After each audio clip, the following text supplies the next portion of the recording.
اللهم صل على سيدنا محمد يا رب صل وسلم. الحمدللہ نحمدہ ونصلی علی رسولہ الکریم. آج ہمارا لیکچر نمبر 14.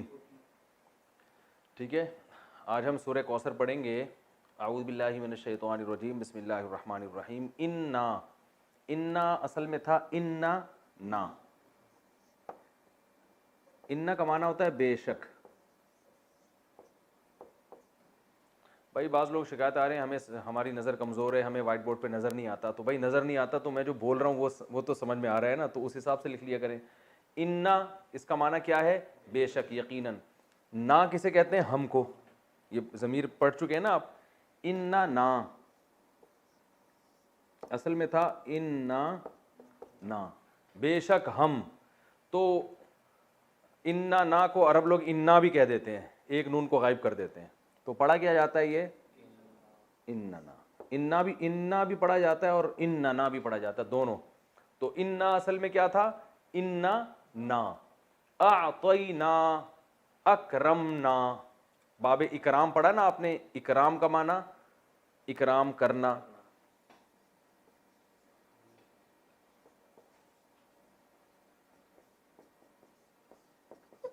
تو اعطاین,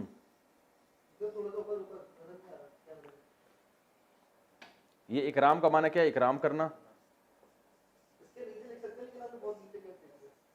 اعطاین اصل میں اعطاون تھا, چھوڑیں آپ اتنی بحث میں نہ جائیں. اعطاین عطا کرنا. تو اکرام کا ماضی آتا ہے اکرما. اکرام کیا اس ایک شخص نے گزرے ہوئے زمانے میں. تو اعطاین کا ماضی کیا آئے گا؟ اعطایا.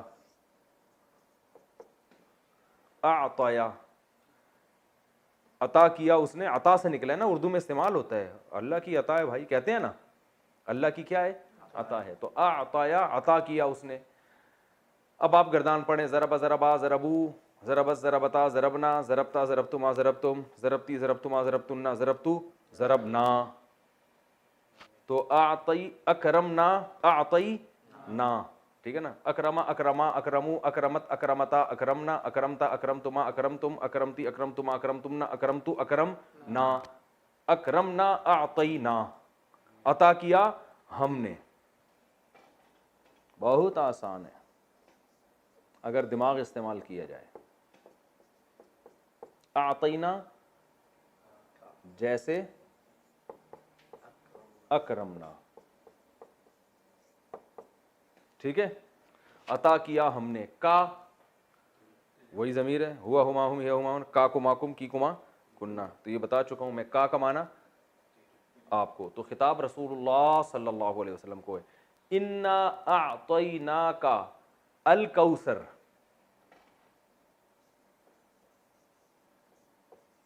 قرآن سامنے رکھ کر بیٹھیں گے نا تو یہ سب لکھا ہوا ہے وہاں پہ. لوگ مجھے شکایت نیچے کمنٹس میں آ رہا ہوتا ہے کہ ہمیں یہ لفظ سمجھ میں نہیں آ رہا. او بھائی قرآن سامنے رکھا ہوا ہے تو سمجھ میں کیوں نہیں آ رہا؟ عجیب, سمجھ میں آنے والی بات نہیں ہے. یہ تو میں پھر بھی ویسے ہی لکھوا رہا ہوں کہ ورنہ تو آپ کے سامنے جب قرآن رکھا ہوا ہے تو اعطینا بھی ہے اور اکرمنا بھی ہم نے پورا لکھوایا تھا آپ کو, اکرما. تو وہ تو اب ہر چیز بچوں کی طرح تھوڑی ایک ایک چیز لکھوائی جائے گی, آپ کھوپڑی استعمال کرنی پڑے گی آپ کو. اعطیناک الکوثر, کوثر کہتے ہیں, کوثر کے دو مطلب آتے ہیں. ایک حوض کوثر جو رسول اللہ صلی اللہ علیہ وسلم کو قیامت کے دن عطا کی جائے گی, اور آپ اس کے پانی سے امتیوں کو پانی پلائیں گے. اور حدیث میں آتا ہے جو وہ پانی پی لے گا قیامت تک اس کو پیاس, قیامت کہہ رہا ہوں, کبھی بھی اس کو پیاس نہیں لگے. قیامت تو آ چکی ہوگی نا, قیامت تک تھوڑی. اور کوثر خیر کثیر کو بھی کہتے ہیں. خیر کوئی بھی بہت بڑی خیر ہو اس کو بھی کوثر کہتے ہیں. تو دونوں تفسیریں. انا اعطیناک الکوثر فصلی, یہ مزیدار ہے. فصلی,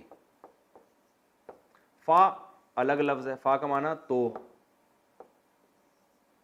صلی کیا ہے اصل میں یہ سمجھیں.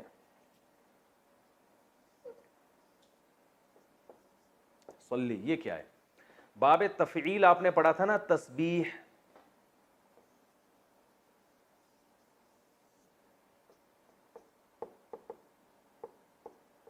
تسبیح. اس کا ماضی کیا آتا ہے؟ سبح. مضارع کیا آتا ہے؟ یسبح.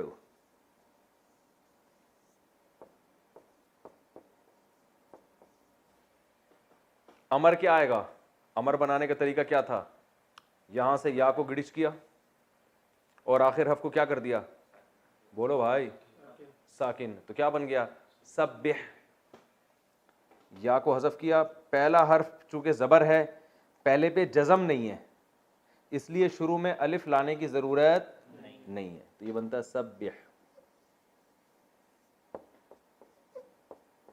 یہ آرڈر کا صیغہ. اس کا مطلب کیا ہے؟ تسبیح بیان کریں. قرآن میں تھا نا فسبح بحمد ربک. تو صلی بھی ایسے ہی تھا, اصل میں تھا صلیا. صلیا اس کو پڑھا جاتا ہے صلی. صلی کا معنی ہوتا ہے نماز پڑھنا. صلیا نماز پڑھی اسے شخص نے. مضارع آئے گا یصلیو.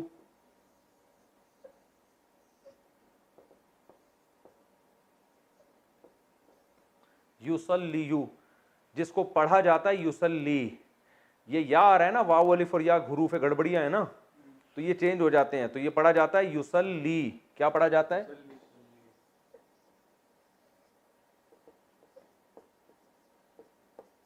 یصلی یعنی وہ نماز پڑھتے ہیں یا پڑھیں گے. اس کا معنی دعا مانگنا بھی آتا ہے. ان اللہ وملائکتہ یصلون علی النبی. یضربون کی طرح یصلون یسبحون وہ سب صلات بھیجتے ہیں نبی پر. یصلی. اب امر کیسے بنے گا؟ اس یا کو کیا کر دیں گے؟ حذف کر دیں گے, گڑچ کر دیں گے. حذف کو اردو میں گڑچ کہتے ہیں.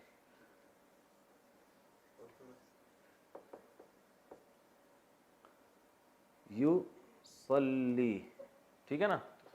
تسلی بھی یصلی بھی ایک ہی بات ہے. اس تا کو گرایا تو کیا بن گیا؟ صلی. آخر حرف کو کیا کرتے ہیں؟ ساکن کرنا چاہیے نا. جیسے یسبح میں سبح, تو صلی میں آخری حرف کو دیکھا یہ پہلے سے ہی ساکن ہے تو اب ہمیں تو کرنا ہے کچھ نہ کچھ. بس ہمیں ہے, ہم نے ساکن کرنا ہے. امر بنا رہے ہیں ہم تو ہم نے کیا یار جو ساکن ہے نا اب اس کو مزید ساکن کرنے تو کر نہیں سکتے, اس کو اڑائی دو. اور ویسے بھی حروف گڑبڑی ہے نا, واو الف یا واول حروف ہیں تو یہ آگے پیچھے ہوتے رہتے ہیں. تو کیا کر دیا؟ صلی. تو یہ امر میں یہ آخری حرف میں اگر یہ یا آ رہا ہوتا ہے نا تو اس کو غائب ہی کر دیتے ہیں. سمجھ میں آ گیا؟ ٹھیک ہے. نہیں آیا تو صلی امر کا صیغہ ہے, بس یہ ذہن میں رکھیں. باب تفعیل ہے تسبیح کی طرح. صلی. صلی کا معنی نماز پڑھو. تو بھی کہتے ہیں نا صلو علی الحبیب. یہ صلو علی الحبیب کیا ہے؟ یہ آپ کو گرین چینل میں ملے گا. صلو علی الحبیب اصل میں تھا صلیو. اب یہ گرین چینل والوں کو یہ بات کا پتہ نہیں ہے کہ نہیں ہے کہ یہ اصل میں کیا تھا. صلیو علی الحبیب تھا اصل میں. سبحو کی طرح. جیسے سبح ابھی میں نے آپ کو بتایا اس کا معنی ہے تسبیح بیان کر تو ایک آدمی. سبحا تم دونوں. سبحو تم سب تسبیح بیان کرو. تو اصل میں تھا صلیو علی الحبیب. لیکن یا آ رہا ہے حروف گڑبڑی ہے تو صلیو میں گھمانا تھا تو انہوں نے سلو ہو گیا. کیا بنا دیا اس کو؟ سلو.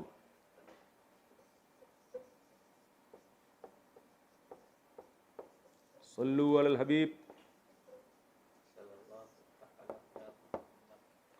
صلو کا مطلب صلات بھیجو حبیب صلی اللہ علیہ وسلم. تو یہ سمجھ میں آ گیا. فصلی. فصلی لی ربی کا. فصلی کا معنی نماز پڑھیں آپ. لی کا معنی لیے. رب کا معنی رب. ربی کا آپ کا رب. نماز پڑھیے آپ اپنے رب کے لیے. ونحر واو کا معنی اور. انحر تھا اصل میں اسمع کی طرح.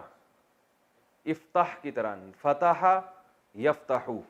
تو نہرا ینحر ضربہ کی طرح ہے. نہر کا معنی ہوتا ہے اونٹ ذبح کرنا. اونٹ کو جو گلے میں چاقو مار کے گراتے ہیں اس کو کیا کہتے ہیں عربی میں؟ نہر. تو ون اصل میں تھا و انحر پڑھا جاتا ہے ملا کے ونحر تو الف سائلنٹ ہو جاتا ہے. ونحر. فصلی آپ نماز پڑھیں. لی ربی کا اپنے رب کے لیے. ونحر اور قربانی کریں آپ. لکھا ہوا تو ہے اونٹ کی قربانی مگر مراد اس سے ہر قسم کی قربانی. فصلی لربک وانحر. یہ کلیئر ہو گیا؟ اچھا بھائی اب اس کی ہم تفسیر بیان کر دیتے ہیں. اوہ سوری پوری آیت ہی چھوڑ دی ہم نے. ان شانئک هو الابتر. جزاک اللہ. ان بے شک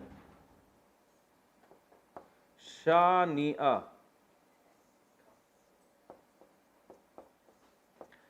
یہ جو شانئ ہے یہ لفظ اردو میں استعمال ہوتا ہے، اس کا معنی ہے دشمن. شانئ کسے کہتے ہیں؟ دشمن کو. کا معنی آپ کا. ان شانئ کا، بے شک آپ کا دشمن، هو الابتر، وہ دشمن کیا ہے؟ ہوا کا معنی وہ الابتر. ابتر اصل میں دم کٹے کو بھی کہتے ہیں، جس کی دم کٹ گئی ہو. اس کو بھی کہتے ہیں جس کا نام و نشان ختم ہو جائے. ابتر کا معنی کیا ہے؟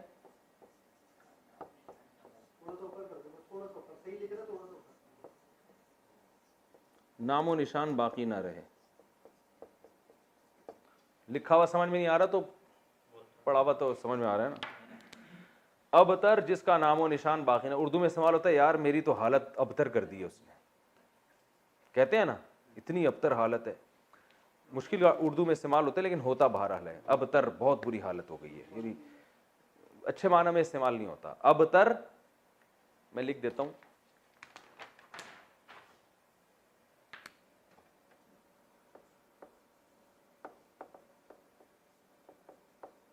دم کٹے کو بھی کہتے ہیں وہ جس کا نشان باقی نہ رہے، نسل باقی نہ رہے. ٹھیک ہے. افعال کے وزن پر صیغہ صفت ہے. چھوڑیں صیغہ صفت کو، کنفیوز ہو جائیں گے لوگ.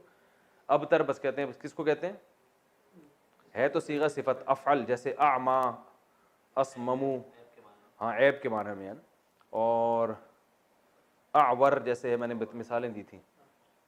اس کی مؤنث آتی ہے بترا. اچھا خیر، تو ان نشانیوں کا هو الابتر قرآن کی مختصر ترین صورت.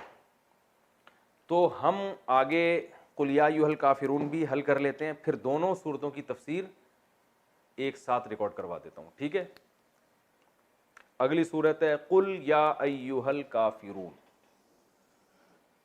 قل کیا ہے؟ اصل میں قل بہت استعمال ہوا ہے قرآن میں. اصل میں تھا قوالا. قوالا یقبلو. قوالا یقبلو جیسے نصرہ ینصرو. نصرہ ماضی، ینصرو مضارع. واو حروف گڑبڑی ہے. قوالا کو قالا پڑھتے ہیں، یقبلو کو یقولو پڑھتے ہیں. یقولو کو کیا پڑھتے ہیں؟ یقولو.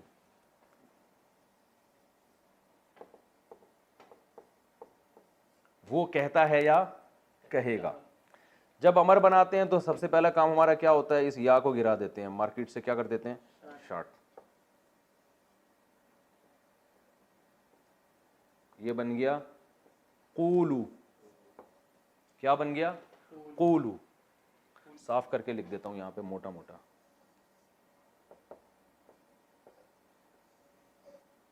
قولو بن گیا. امر بناتے ہوئے کیا کرتے ہیں؟ آخر کو ساکن کرتے ہیں، بن گیا قول.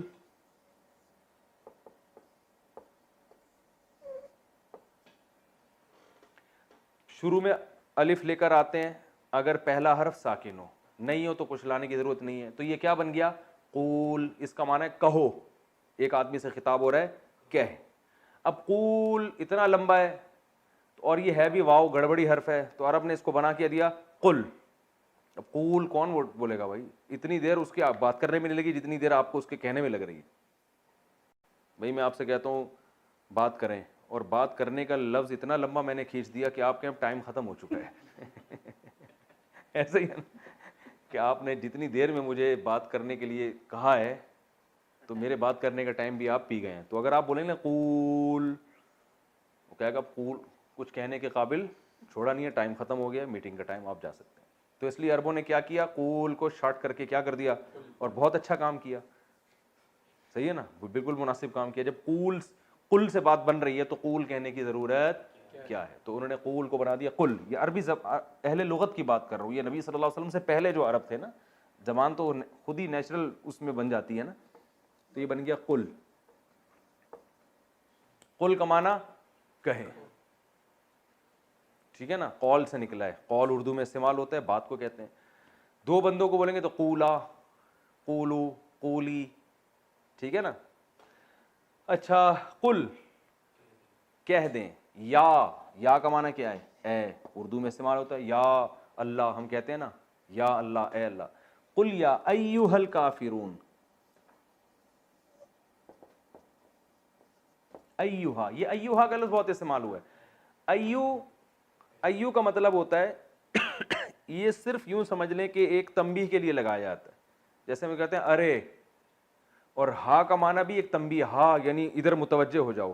تو اب اتنی گہرائی میں آپ کو جاننے کی ضرورت نہیں ہے, بس ایھا کا مطلب کیا, ارے ہو, ارے ہو, ارے بھائی. جیسے ہم اردو میں کہتے ہیں نا, تو ارے بھی کر سکتے ہیں اس کا ترجمہ. لیاری کی زبان میں اڑے, ٹھیک ہے نا, اڑے کہتے ہیں اسے. ہمارے یہاں ارے بھی. ایھا کا معنی او, اے, یا کا معنی اے, ایھا کا معنی او. اے او الکافرون, اے او کافروں.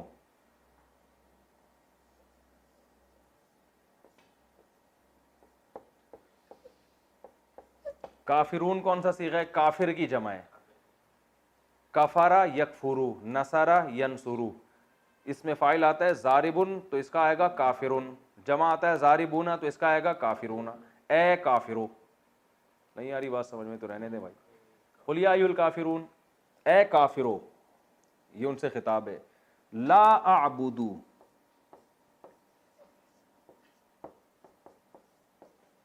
اعبدو انصرو کی طرح.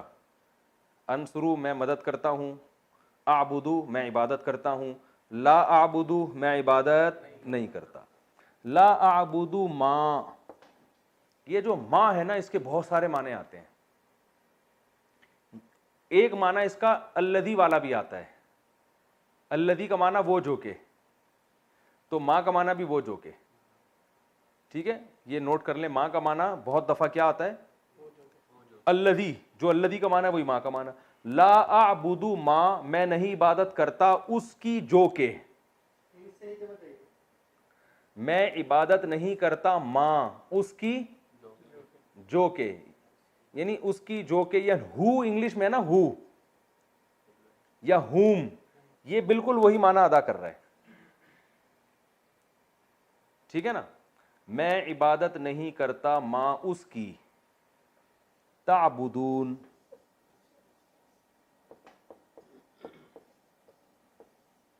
تعبدون تنصرون کی طرح. تنصرو تم مدد کرتے ہو, تنصرو, تنصرانی, تنصرون تم سب مدد کرتے ہو, تعبدون تم سب عبادت کرتے ہو. مطلب کیا ہو, میں عبادت نہیں کرتا ماں اس کی, تعبدون تم عبادت کرتے ہو جس کی. بہت آسان. میں عبادت نہیں کرتا اس کی جس کی عبادت تم کرتے ہو. ولا, واو کا معنی اور, لا کا معنی نہیں, انتم کا معنی انتم. میں نے بتایا تھا نا انٹی اور انتم کا فرق بتایا تھا. انتم عابدون, ضاربون کی طرح, کافرون کی طرح, قاتلون کی طرح. قاتل قتل کرنے والا, قاتلون بہت سارے. تو عابد عبادت کرنے والا, عابدون بہت سارے عبادت کرنے والے. تو ولا انتم, اور نہیں ہو تم بھی, عابدون عبادت کرنے والے, کیونکہ انتم بہت سارے ہوتے ہیں نا, تم سب کو خطاب ہے. تو عابد کے بجائے عابدون. ولا انتم عابدون, اور تم عبادت کرنے والے نہیں ہو, اس میں فاعل ہے یہ. ولا انتم عابدون ما اس کی, ولا انتم عابدون ما اعبد, اور تم عبادت کرنے والے نہیں ہو اس کی جس کی میں عبادت کرتا ہوں. ولا انا عابد ما عبدتم, ولا انا, اور نہ ہوں, انا عربی میں کہتے ہیں میں, انا نحنو بتایا تھا نا. ولا انا عابد, یہ اس میں فاعل ہے, اور نہ میں عبادت کرنے والا ہوں. ولا انا عابد ما اس ذات کی, عبدتم, عبد تم تھا, اصل میں پڑھتے عبدتم ہے. ضرب تم کی طرح, نصر تم, بھائی دیکھو نا، ضربا ضربا ضربو، ضربت ضربتا ضربنا، ضربتا ضربتما ضربتم، تم سب مارتے ہو، عبدتم تم سب عبادت کرتے ہو، ولا انا عابدن اور نہ ہی میں عبادت کرنے والا ہوں، ماں اس معبود کی، عبدتم جس کی تم عبادت کرتے ہو. پھر دوبارہ تکرار کیا اسی مضمون کا، ولا انتم عابدون ما اعبد، یہی آیت دوبارہ آئی ہے، اور نہ تم عبادت کرنے والے ہو ماں اس ذات کی، عابد جس کی عبادت میں کرتا ہوں.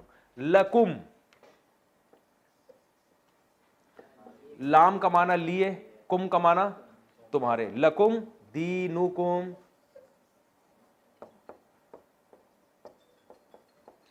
تمہارے لیے، دینکم تمہارا دین، ولیا، واو کا معنی اور، ولیا یا کا معنی میں، ذرا بنی تھا نا، یا آ رہا تھا، ولیا اور میرے لیے، لکم دینکم ولیا دین، اور میرے لیے ایک دین ہے. یہ تو ترجمہ بتا رہا ہوں نا، لکم دینکم تمہارے، تمہارا دین، ولی دین اور میرے لیے بھی ایک دین ہے. ایک کا ترجمہ تنوین سے کر رہا ہوں. جب بھی دو زبر دو سے دو پیش آتا ہے نا تو اس کا معنی کوئی یا ایک لگتا ہے.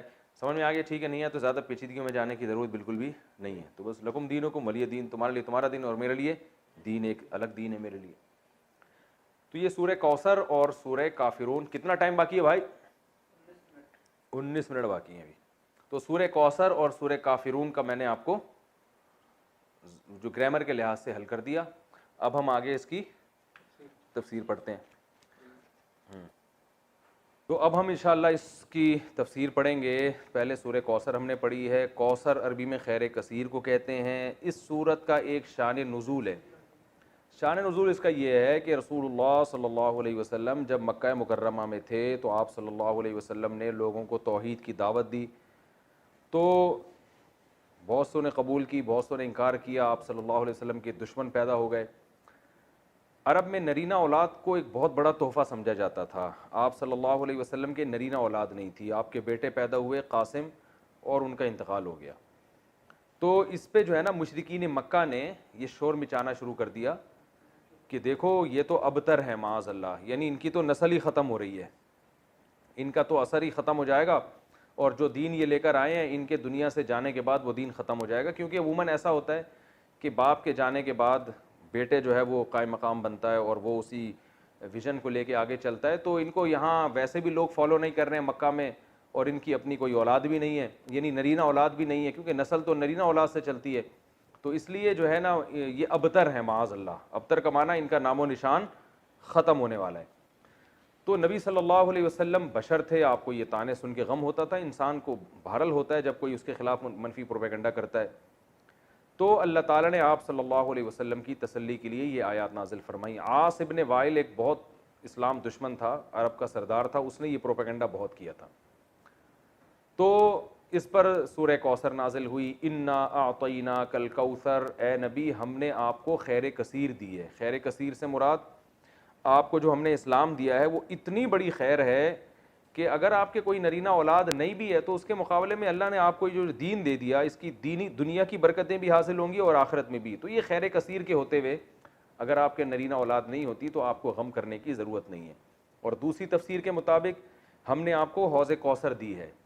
تو آپ صلی اللہ علیہ وسلم میدان حشر میں اپنے امتیوں کو پانی پلائیں گے. جب لوگ پیاس سے بلک رہے ہوں گے تو یہ آپ کی خصوصیت ہے کہ اس وقت اللہ نے آپ کو ایک نہر آپ کے اختیار میں دی ہوگی جس سے آپ اپنے چاہنے والوں کو پانی پلائیں گے اور پھر ہمیشہ کے لیے ان کی پیاس بجھ جائے گی. تو جس کو اتنی بڑی نہر ملی ہو، اتنا اس کو عزت مل رہی ہو آخرت میں، تو اس کو ایسی شخصیت کو کہ اگر نرینہ اولاد نہیں ہوتی تو وہ یہ غم کوئی غم نہیں ہے ان کے لیے. تو یہ دو خوشخبریاں دی گئیں. انا اعطیناک الکوثر، اے نبی ہم نے آپ کو کوثر عطا کی ہے. اب چونکہ اللہ نے ایک نعمت کی ہے تو اللہ فرما رہے ہیں کہ آپ پر بھی شکر واجب ہے. وہ شکر کیا ہے؟ فصلی لربک، آپ اپنے رب کے لیے نماز پڑھیے، ونحر اور قربانی کیجیے. دو کام آپ کریں گے، نماز اور قربانی، تو اس کا صلہ اللہ آپ کو کیا عطا فرمائے گا؟ ان شانئک ھو الابتر، آپ کا دشمن آپ کو تانے دے رہا ہے کہ آپ ابتر ہیں، آپ کی نسل ختم ہونے والی ہے. تو ہم آپ کو یہ خوشخبری دے رہے ہیں کہ آپ دین پر مضبوطی سے قائم رہیے، آپ کے دشمن کی نسل ختم ہونے والی ہے. تو ان کے جسمانی بیٹے تو ہوں گے، روحانی اولاد نہیں ہوگی ان کے، جس کا نتیجہ یہ نکلے گا کہ ان کے درجنوں بچے ہو کے بھی ان کا نام و نشان مٹ جائے گا. باپ دیکھیں عرب کے بہت اولاد ہوا کرتی تھی لیکن آج ان عرب کے سرداروں کا نام لینے والا کوئی بھی نہیں ہے، نہ ابو جہل کو پوچھا جاتا ہے، نہ ابو لہب کو، نہ عاص بن وائل کو۔ تاریخ میں ان کا تذکرہ ایک برے عنوان سے، برے نام سے کیا جاتا ہے، کوئی ان کو عزت دینے والا نہیں، حتیٰ کہ ان کی اولادیں بھی آگے جا کے مسلمان ہو گئیں، انہوں نے بھی اپنے باپ دادا کا ذکر چھوڑ دیا۔ تو یہ اس صورت میں اللہ تعالیٰ کا ارشاد ہے۔ اچھا، اب اس میں جو کچھ علمی باتیں ہیں، نمبر ایک کہ اللہ تعالیٰ نے جب بھی کسی پر کوئی انعام کیا ہو، احسان کیا ہو، تو اللہ تعالیٰ چاہتے ہیں کہ اس کا تم شکر ادا کرو۔ تو اسی وجہ سے آپ صلی اللہ علیہ وسلم کو اس صورت میں خطاب کیا گیا کہ ہم نے آپ کو جب کوثر عطا کی ہے تو آپ اللہ کے بندے ہیں، لہذا آپ پر بھی اللہ کا شکر ادا کرنا واجب ہے۔ پہلی بات تو یہ پتہ چلی۔ دوسری بات یہ پتہ چلی کہ شکر ادا کرنے کا طریقہ ہمیشہ سے وہی ہوگا جو اس صورت میں بیان کیا ہے، ایک نماز اور ایک قربانی۔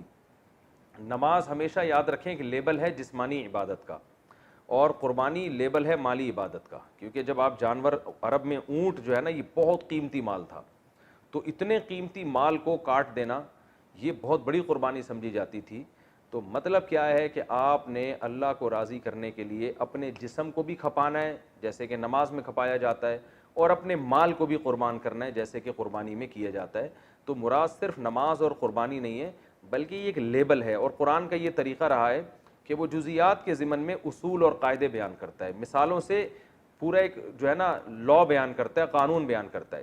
تو یہاں بھی ایک قانون بیان کیا جا رہا ہے کہ شکر کا دو طریقے ہیں، ایک جسمانی عبادت بھی اور مالی عبادت بھی، مال بھی خرچ کرنا ہے اور جو ہے جسمانی عبادت بھی کرنی ہے۔ اب تمام جسمانی عبادتیں اس میں آ گئیں، کیونکہ نماز سب سے اہم ہے اس لیے اللہ نے اس کو ذکر کیا، اس میں روزہ بھی آ گیا، اس میں حج بھی آ گیا، اور اس میں جو کچھ بھی ہم اللہ کے لیے اپنے جسم کو کھپاتے ہیں سب کچھ آ گیا، اور مال میں تمام مالی عبادتیں آ گئیں، زکوٰۃ بھی آ گیا، فطرانہ بھی آ گیا، اور اللہ کی مخلوق کو اللہ کو خوش کرنے کے لیے اللہ کی مخلوق کو کھانا کھلانا، یعنی ہر وہ عبادت جس میں قربانی کا عنصر ہو۔ تو قربانی یعنی مالی قربانی کا عنصر ہو، تو مالی قربانی جو ہے وہ غریبوں کو کھانا کھلا کے بھی حاصل ہوتی ہے، رشتہ داروں پہ خرچ کرنا اور ضرورت مند کو قرضہ دینا، یہ تمام کی تمام چیزیں اس میں داخل ہیں۔ تو یہ بھی اس سورت سے ہمیں پتہ چلتا ہے، اور یہ تو دوسری بات ہوئی۔ اور تیسرا جو سبق ہمیں اس سورت سے ملتا ہے وہ یہ ملتا ہے کہ جب آپ اللہ کا شکر ادا کرتے ہیں اور آپ اللہ کے حکام کو فالو کرتے ہیں تو روحانی نسل بہرحال آپ کی ہی بڑھتی ہے، اور اگر آپ اللہ کا شکر ادا نہیں کرتے تو آپ کی اولاد بھی آپ کو بھول جاتی ہے، جیسے کہ اولادیں تو ملی مشرکین مکہ کو مگر کوئی ان کو یاد نہیں رکھتا۔ تو آج بھی ہم دیکھتے ہیں کہ دینداروں میں یہ چیز نظر آتی ہے، ان کی اولادیں والدین کے مرنے کے بعد موت تک ان کے لیے دعائیں کرتی ہیں، موت تک صدقہ خیرات کرتی رہتی ہیں، پھر آگے نسلیں پیدا ہوتی ہیں وہ بھی اپنے باپ دادا کے لیے مغفرت کی دعائیں مانگتے رہتے ہیں۔ لیکن جو زیادہ نام نہاد لبرل لوگ ہیں وہ اپنی اولادوں پہ بڑا خرچ کرتے ہیں، مگر ہم دیکھتے ہیں کہ جب ان کے والدین کا انتقال ہوتا ہے تو اولادیں چند دنوں میں ان کو بھول جاتی ہیں۔ جتنا دین سکھایا ہوگا آپ کی اولاد آپ کو اتنا ہی یاد رکھے گی، اور آپ کی نسلیں آپ کو اتنا ہی یاد رکھیں گی، اور جتنا آپ نے اپنی اولاد کو دین سے دور کیا ہوگا تو آپ کی اولاد وراثت تو دبا کے لے گی، آپ سے سارے فائدے اٹھائے گی مگر آپ کو یاد نہیں رکھے گی۔ تو یہ صورت میں ہمیں سبق ملتا ہے، اللہ تعالیٰ عمل کی توفیق دے۔ اس کے بعد سورہ کافرون ہے۔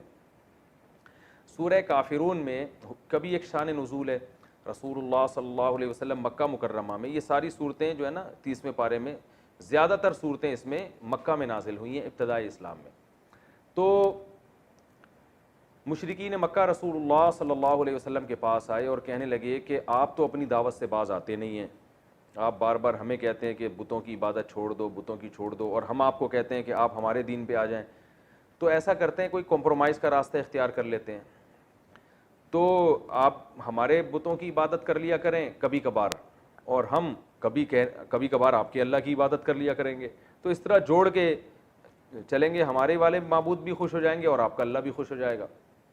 تو اس پہ یہ صورت نازل ہوئی اور ان کو یہ بتایا گیا کہ تم ابھی تک اسلام کو سمجھے ہی نہیں ہو۔ اسلام کا جو کچھ دعوت ہے وہ یہ ہے کہ یہ بت اللہ کے ساتھ عبادت میں شرکت کے لائق، اسلام تو شرکت کی نفی کر رہا ہے۔ شرکت کا مطلب اللہ کے ساتھ غیر اللہ کی عبادت، یعنی اللہ کی بھی اور غیر اللہ کی بھی یہ نہیں ہوگا۔ اسلام کا دعویٰ ہے کہ عبادت صرف اللہ ہی کی ہوگی، تو میں اگر اللہ کے ساتھ ان کی عبادت کر لوں تو میرا تو پھر میں تو اپنے دعوے میں ہی جھوٹا ہو گیا، تو اسلام کی دعوت تو پھر ختم ہو گئی۔ تو اللہ کے ساتھ ان معبودوں کی عبادت کر لی تو یہ کون سا کمال کر دیا۔ تو یہ توحید جو ہے نا، عقیدہ توحید، یہ اس سورت کا جسے کہتے ہیں نا سینٹرل آئیڈیا، یا سورت کا جو اصل پیغام ہے وہ یہ ہے کیا اے نبی آپ ان کو دو ٹوک الفاظ میں واضح لفظوں میں بتا دیں کہ تم جن معبودوں کی عبادت کر رہے ہو مجھ سے اس کی امید مت رکھو کہ میں عبادت کروں گا, اور تمہاری ہٹ دھرمی دیکھ کے پتہ چل رہا ہے کہ تم نے بھی میرے معبود کی عبادت نہیں کرنی ہے, اور ویسے بھی اگر تم ان معبودوں کی عبادت کر کے میرے معبود کی عبادت کرو گے بھی, اللہ کی عبادت, تو اللہ اس عبادت کو قبول نہیں کرے گا, لہذا وہ عبادت کرنا نہ کرنا برابر ہے, تو اللہ کی نظر میں تم عبادت نہ کرنے والے ہی کہلاؤ گے. تو یہ صورت کا مضمون ہے. قل یا ایھا الکافرون, اے نبی آپ کافروں سے کہہ دیجئے, لا اعبد ما تعبدون, میں ان معبودوں کی عبادت نہیں کرتا جن کی عبادت تم کرتے ہو, ولا انتم, اور نہ ہی تم, عابدون عبادت کرنے والے ہو, ماں اس معبود کی, اعبد جس کی میں عبادت کرتا ہوں. اب سوال پیدا ہوتا ہے وہ تو تیار تھے عبادت کرنے کے لیے, تو نبی ان سے یہ کیوں کہہ رہے ہیں کہ تم بھی اس کی عبادت کرنے والے نہیں ہو جس کی میں عبادت کر رہا ہوں. وہ نبی اس لیے کہہ رہے تھے کہ تم اپنے نظریے کے مطابق اگر میرے معبود کی عبادت کر بھی لو تو اللہ کی نظر میں تم اللہ کی عبادت کرنے والے کہلاؤ گے ہی نہیں, کیونکہ اللہ اس عبادت کو مانتا ہی نہیں ہے جس میں اللہ کے ساتھ کسی کو شریک کیا جائے.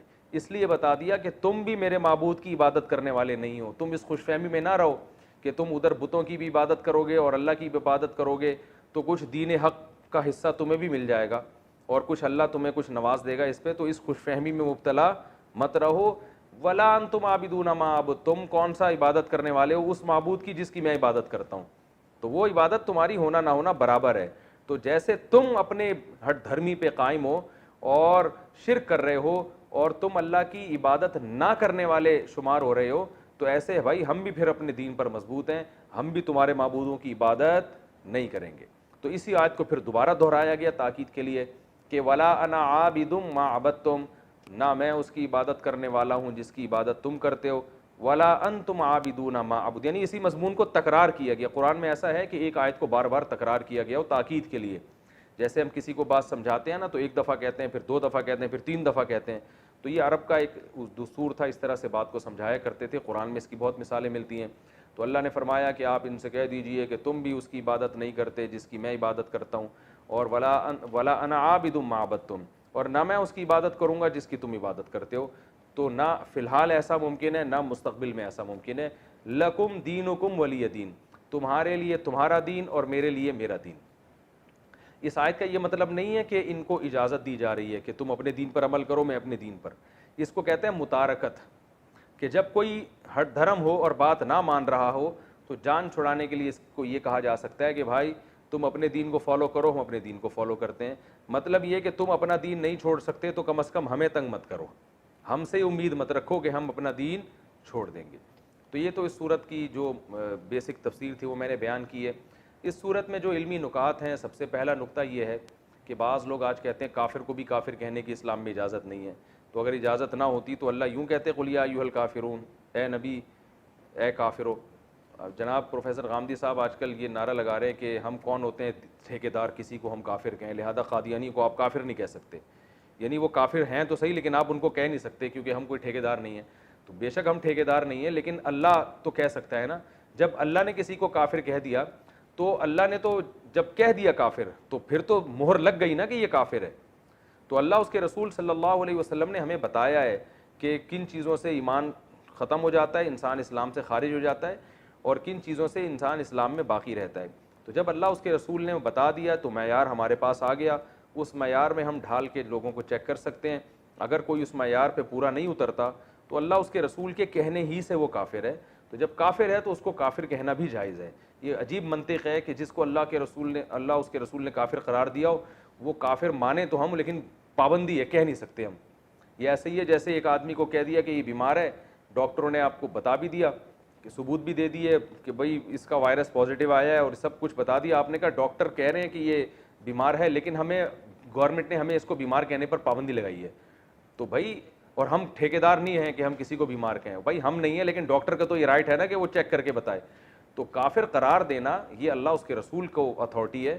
تو جس کو اللہ اس کے رسول نے کافر قرار دے دیا ہو اس کو کافر کہنے پر کوئی گناہ نہیں ہے. ہاں مصلحتاً کوئی کافر نہ کہے, اس لیے کہ دین کے جب آپ کسی کو قریب کرنا چاہتے ہیں تو آپ ایسے الفاظ استعمال کرتے ہیں جس سے وہ قریب ہو.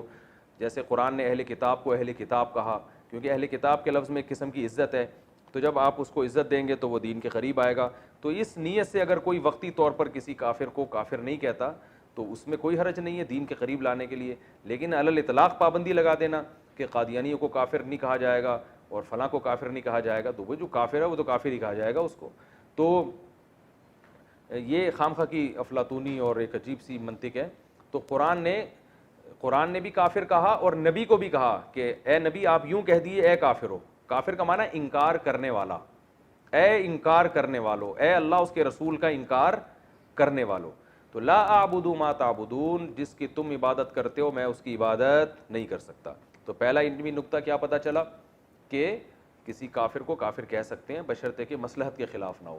دوسرا علمی نقطہ ہمیں یہ پتہ چلا کہ جب آپ کسی کو بھی دین کی دعوت کی طرف لے کر آئیں تو ایک حد تک محنت کریں، اور جب آپ نا امید ہو جائیں اسباب کی دنیا میں تو پھر آپ برات کا اعلان کر دیں.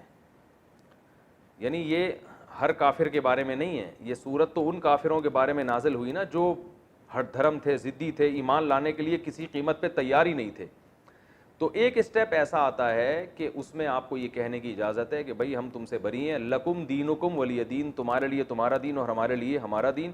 کیونکہ اب ہمیں تمہارے انداز سے اور تمہارے عمل سے پتہ چل گیا، ایک اندازہ ہو گیا کہ تم ہمارے دین کو فالو کرنے والے نہیں ہو. تو اب ایسی صورت میں بجائے اس کے کہ آپ دوبارہ پھر ان سے چپکے رہیں، اس کا نقصان یہ ہوتا ہے کہ برے ماحول کا آپ پہ بھی اثر پڑتا ہے. تو ان سے کنارہ کشی اختیار کر لی جائے. بھائی اگر آپ کو اسلام سمجھ میں نہیں آ رہا تو جیسے آپ جو سمجھ میں آ رہا ہے پھر اس پر کرو، اللہ آخرت میں خود ہی فیصلہ کر دے گا. تو چونکہ یاد رکھو اس صورت کا یہ مطلب ہرگز نہیں ہے کہ لکم دینکم ولی دین. کیونکہ میرا ایک عیسائی سے مناظرہ ہو رہا تھا، مناظرہ تو نہیں بحث ہو رہی تھی، تو عیسائی نے کہا آپ کے تو قرآن میں خود لکھا ہوا ہے لکم دینکم ولی دین، مسلمانوں کے لیے اسلام ہے اور ہمارے لیے ہمارا دین، تو ہمارے لیے عیسائیت ہے، تو ہمیں عیسائیت پہ ہی اللہ بخش دے گا. میں نے کہا اس آیت کا یہ مطلب نہیں ہے بھائی، اس آیت کا مطلب یہ ہے کہ تم نے بات تو ماننی نہیں ہے، تو دنیا میں ہم تم سے برات کا اعلان کرتے ہیں اور ہم تم کو چھیڑیں گے نہیں. تم اگر اسی دین کو فالو کرتے ہو تو کرتے رہو، اللہ خود ہی قیامت میں حشر جو ہے نا وہ تمہارا کر دے گا اور اللہ خود ہی انتقام لے لے گا. کیونکہ القرآن یفسر بعضہ بعضا، قرآن کی ایک آیت دوسری آیت کی تفسیر کرتی ہے. دوسرے مقام پہ اللہ نے فرمایا ان الدین عند اللہ الاسلام، دین اللہ کی نظر میں صرف اسلام ہے. اور ایک اور جگہ فرمایا وَمَن يَبْتَغِي غَيْرَ الْإِسْلَامِ دِينًا فَلَن يُقْبَلَ مِنْهُ، جو اسلام کے علاوہ کسی اور مذہب کو فالو کرے گا ہرگز قیامت کے دن قبول نہیں کیا جائے گا. وَهُوَ فِي الْآخِرَةِ مِنَ الْخَاسِرِينَ، اور وہ آخرت میں خسارے والوں میں سے ہوگا. تو اللہ جب ایک جگہ واضح لفظوں میں فرما رہے ہیں کہ اسلام کے علاوہ کوئی دین قابل قبول نہیں ہے، تو اللہ کیسے پرمیشن دے سکتے ہیں لکم دینکم کہ تم جس دین کو فالو کرتے رہو؟ تو کوئی فالو کرنے کی اجازت نہیں ہے. صرف بتانا ہی مقصد ہے کہ تم اگر ہماری بات نہیں مانتے تو دنیا میں تم اسی دین کو فالو کرو، ہم زبردستی اپنا دین تم پر مسلط نہیں کریں گے، ہم زبردستی تم سے بحث مباحثہ کر کے تمہیں زبردستی لانے کی کوشش نہیں کریں گے. یہ مطلب ہے. اور اسی مفہوم کی آیت سورہ آل عمران میں لا اکراہ فی الدین، دین میں زبردستی نہیں ہے. قد تبین الرشد من الغی، زبردستی نہ ہونے کی اللہ نے وجہ بھی بیان کر دی کہ صحیح راستہ، رشد والا راستہ، وہ غی یعنی گمراہی والے راستے سے بالکل واضح ہے. یعنی اللہ نے صحیح جو راستہ ہے نا وہ دودھ کا دودھ پانی کا پانی، اس طرح سے اللہ نے سب کے سامنے واضح کر دیا ہے. تو جب اللہ نے اسلام کو اتنا واضح کر دیا، ہدایت کے راستے کو اتنا واضح کر دیا، تو زبردستی لانے کی اب ضرورت نہیں ہے. کیونکہ جو زبردستی آئے گا وہ چلے گا تھوڑی زبردستی، وہ حجت تمام ہو چکی ہے، سب کو پتہ چل گیا ہے کہ صحیح کیا ہے اور غلط کیا ہے. تو یہ تمام آیتوں کو آپ ملاتے ہیں تو صاف پتہ چلتا ہے کہ لکم دینکم ولی دین کا یہ مطلب ہرگز نہیں ہے کہ تم اپنے دین کو فالو کرو، تمہیں اجازت ہے. نہ نہ نہ نہ، دنیا میں اجازت ہے، آخرت میں سزا ملے گی. اور تیسرا نقطہ اس آیت سے ہمیں یہ بھی پتہ چلتا ہے کہ کسی کو زبردستی مسلمان نہیں بنایا جا سکتا. دو میں نے علمی نقطے بیان کر دیے نا، پہلا کہ کافر کو کافر کہنا جائز ہے، دوسرا کیا ہے کہ جب آپ کو نا امید ہو جائیں کسی کی دعوت پہ تو اس پہ ٹائم ضائع کرنے کے بجائے کسی اور کام میں انسان کو کسی اور کو دعوت دینی چاہیے. بعض لوگ ایک ہی آدمی کے پیچھے پڑے رہتے ہیں، ایک ہی فرقے کے پیچھے پڑے رہتے ہیں ساری زندگی. بھائی نہیں صحیح آ رہا تو اپنی صلاحیتوں کو کسی اور جگہ خرچ کرو. بہت سے لوگ ایسے ہیں جن میں ہدایت کا جذبہ ہے، تو ان پہ اپنی صلاحیتوں کو خرچ کرو، وہ ہدایت لے آئیں گے. تو ہر دھرم لوگوں کو چھوڑ دینا چاہیے. تو یہ دوسرا نقطہ ہوا. تیسرا علمی نقطہ کیا ہوا کہ ایک انتہا کے بعد تیسرا علمی نقطہ یہ ہوا کہ لکم دینکم ولی دین میں اللہ تعالیٰ نے یہ ہمیں بتا دیا کہ آپ اپنا دین زبردستی کسی پہ مسلط نہیں کر سکتے. تو اسلام میں ایسا ہی ہے کہ کوئی اگر اسلام میں داخل نہ ہونا چاہے تو کہیں تلوار کا استعمال کی اجازت نہیں دی گئی ہے کہ لازمی اس کو واپس دین کی جو ہے نا اسلام میں داخل کیا جائے. البتہ کوئی مسلمان ہو پہلے سے اور وہ اسلام کو چھوڑ دے تو پھر حکومت کے لیے جائز نہیں ہے کہ اس کو اس غیر اسلام پہ باقی رہنے دے, کیونکہ اس کو پھر محاربہ سمجھا گیا ہے, اعلان جنگ سمجھا گیا ہے, کیونکہ اس نے اسلام کے محاسن اپنی آنکھوں سے دیکھے ہیں, اس کا عذر پھر چھوٹا نہیں ہے. کیونکہ اس طرح اگر لوگ جائیں گے تو پھر یہ اس سے جو ہے نا اسلام کو شدید نقصان پہنچتا ہے. تو اسلام میں داخل ہونے کے لیے راستہ کھلا ہوا ہے, داخل ہونے کے بعد واپسی کا آپشن اسلام نے نہیں رکھا. تو آپ سوچ سمجھ کے آئیں, نہ آئیں کوئی مسئلہ نہیں ہے, آخرت میں اللہ آپ سے خود ہی انتقام لے گا, لیکن آ گئے ریورس نہیں ہو سکتے, اس کی اسلام نے آپ کو اجازت نہیں دی ہے. تو یہ اس صورت کا مین خلاصہ تھا, برات کا اعلان. اللہ تعالی ہم سب کو سمجھنے کی, عمل کرنے کی توفیق عطا فرمائے. وما علینا الا البلاغ.